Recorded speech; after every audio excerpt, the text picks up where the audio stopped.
आश्रम रु कहूची प्रार्थना करुची बेणु माधव पंडा देह खूब शीघ्र भल हो जाऊ। से कोरोना हॉस्पिटल रे पड़चंती आउ साईं को आशीर्वाद मो आशीर्वाद सदा तांको ऊपर थाउ। तांको घर फैमिली भी आम तांको पुओ को ऊपर सेतिकी भरसा करके भगवान को डाकुचंती। मु एतिकी कहया जानती जे से पुओ बेणु माधव पंडा पुओ शीघ्र भल हो जातु। साईं को आशीर्वाद मो आशीर्वाद सदा सुखी रहिबो। से पुओ शीघ्र भल हो जाऊ घर को आसतु एतिकी मिनती। नमस्कार मु जने बहुत दरिद्र पिला मोर बहुत गरीब आउ मु आसिकी साई आश्रम रे आज 1.5 वर्ष है पढ़ी रही। सार आमर ये आश्रम वर्तमान जे सब रही आमे समस्ते मिसिकी आमे बेणु प्रधान पंडा को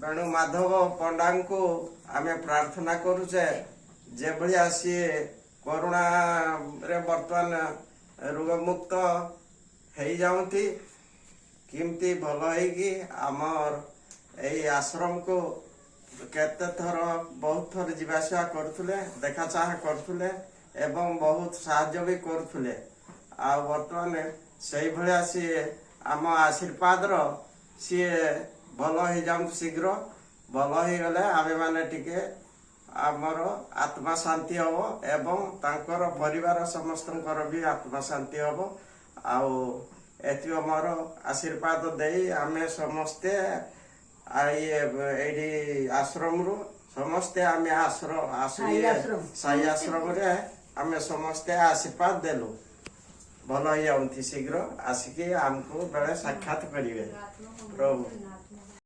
मु प्रार्थना करुची साई को आशीर्वाद रु साई आश्रम रु साई को आशीर्वाद रु पंडा माधव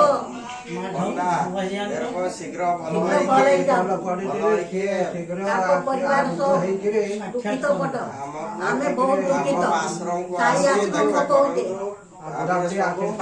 समस्ते आशीर्वाद आशीर्वाद रु से बेणु पंडा माधव भल हो जातु एतिकी आमर मिनती। से पुओ जमी घर को खुशी रे फेरू भल हो जातु। से कोरोना हॉस्पिटल रे पड़ती तांको परिवार भी सेतिकी चाहूचंती जे मो पुओ बेणु माधव पंडा भल हो जातु।